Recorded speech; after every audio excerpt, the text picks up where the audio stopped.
In the animal kingdom, there is usually a pecking order, a social hierarchy in the pride. The weaker males must stand by and wait for the dominant alpha to eat his fill.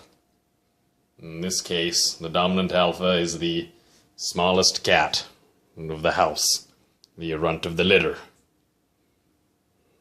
while the submissive male is a giant pussy. He knows it.